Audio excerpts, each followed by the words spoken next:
राघव चड्ढा को दिया गया बंगला उनसे वापस ले लिया गया है, मगर उसकी वजह है क्या? क्या इस तरीके से किसी एमपी का घर वापस लिया जा सकता है? किसे मिलता है कौन से ग्रेड का घर? आज इस एक्सप्लेनर में हम आपको बताएंगे। सो हेलो, मैं हूं साहिबा खान और आप देख रहे हैं अनकट। तो भाई, आम आदमी पार्टी के सांसद राघव चड्ढा से नई दिल्ली में उनका सरकारी बंगले का अलॉटमेंट कैंसिल कर दिया गया है। इस पर राघव चड्ढा ने आपत्ति जताते हुए अदालत में दरवाजा खटखटाया है और अपील की है कि उनसे वो घर नहीं छीना जाए। क्या है पूरा मसला, आपको बताते हैं। तो एक किताब है जिसका नाम है राज्यसभा मेंबर्स हैंडबुक। उसमें सांसदों और उनके हक और पावर्स के बारे में सारा ज्ञान है। उसी में अलग अलग ओहदे के सांसदों को अलग अलग ग्रेड के घरों की बात कही गई है। ये पीस ऑफ इंफॉर्मेशन बहुत जरूरी है, इसे ध्यान में रखें। चलिए आगे बढ़ते हैं। तो पिछले साल राज्यसभा सेक्रेटेरिएट ने टाइप 7 बंगला राघव चड्ढा को दे दिया था। वो बंगला पिछले साल अलॉट किया गया था और इस साल मार्च में उसी बंगले को वापस लेने का आदेश दे दिया गया है, जिसके चलते राघव चड्ढा ने अदालत में अपील की है कि ऐसा ना किया जाए। मगर एक बार जब बंगला अलॉट हो गया है तो उसे फिर छीना क्यों जा रहा है, और जब छीना ही जाना था तो अलॉट क्यों किया? तो मसला यह है कि Raghav Chadha first time MP यानी कि सांसद हैं, इसलिए उन्हें टाइप 7 का नहीं बल्कि टाइप 5 ग्रेड का बंगला मिलना चाहिए था। ये लिखा है हैंडबुक में, जिसे अप्रैल 2022 में रिलीज किया गया था।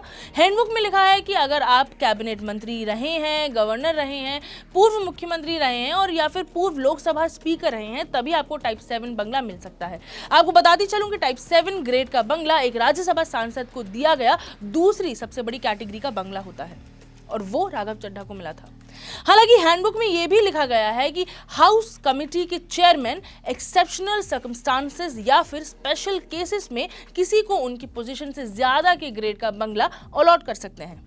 तो कहा यह जा रहा है कि जिन चेयरमैन ने राघव चड्ढा को ये घर अलॉट किया था वो पिछले साल नवंबर से पहले हुआ होगा, जिसे ओपी माथुर ने किया होगा। जुलाई 2022 में उनका कार्यकाल खत्म हो गया था। फिर नवंबर 2022 से चेयरमैन पद पर आए बीजेपी एमपी सीएम रमेश। अब केंद्र की भाजपा और दिल्ली का आपका 36 का आंकड़ा तो आपको पता ही होगा। तो राघव चड्ढा यही बोल रहे हैं कि ये तो बीजेपी उनसे बदला निकाल रही है, उन्हें परेशान किया जा रहा है। उनका कहना है कि कैंसिलेशन कोई प्रशासनिक फैसला नहीं है, बल्कि ये बीजेपी की एक चाल है उन्हें परेशान करने की।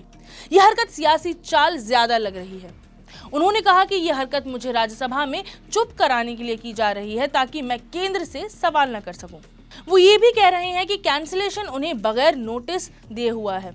पिछला अलॉटमेंट भी राज्यसभा चेयरमैन ने किया था और असल प्रोसेस पूरी तरीके से फॉलो किया गया था, ऐसा राघव चड्ढा का कहना है। पटियाला हाउस कोर्ट के 18 अप्रैल के आदेश के अनुसार पिछले साल मार्च में पंजाब से राज्यसभा के लिए चुने गए चड्ढा को 6 जुलाई 2022 को टाइप 6 बंगला पंडारा पार्क पर अलॉट किया था। ऑर्डर में लिखा है कि 29 अगस्त 2022 में राघव चड्ढा ने राज्यसभा वाइस प्रेसिडेंट जगदीप धनखड़ से रिक्वेस्ट किया था कि उन्हें टाइप 7 का बंगला दे दिया जाए, और रिक्वेस्ट 29 सितंबर 2022 को एक्सेप्ट कर ली गई थी, यानी कि पिछले साल। तब से राघव चड्ढा वहां शिफ्ट हुए और अपने माता पिता के साथ वहां रहने लगे और उस घर की मरम्मत का काम भी उन्होंने शुरू कर दिया। 9 नवंबर 2022 से राघव चड्ढा वहां रहने लग गए थे और अब 3 मार्च 2023 में उनके पास नोटिस आया कि उनका अलॉटमेंट कैंसिल करा दिया गया है और अब उन्हें घर छोड़ना होगा। चड्ढा का कहना है कि ऐसे तो कई लोगों को उनके ओहदे से ज्यादा का घर अलॉट हुआ था, उनके अलॉटमेंट तो कैंसिल नहीं किए गए, फिर उनके साथ ऐसा क्यों हो रहा है? अब अदालत ने 10 जुलाई को अगली हियरिंग रखी है। इसी बीच चड्ढा ने कहा है कि एक मौजूदा सांसद के अलॉटेड आवास को कैंसिल करने का कदम बहुत अचंभित कर देता है, स्पेशली तब जब उसका 5 साल से ज्यादा का टेन्योर बचा हो। मगर मेरा सवाल यह है कि राघव चड्ढा को पहली बात उस ग्रेड का घर मिला कैसे?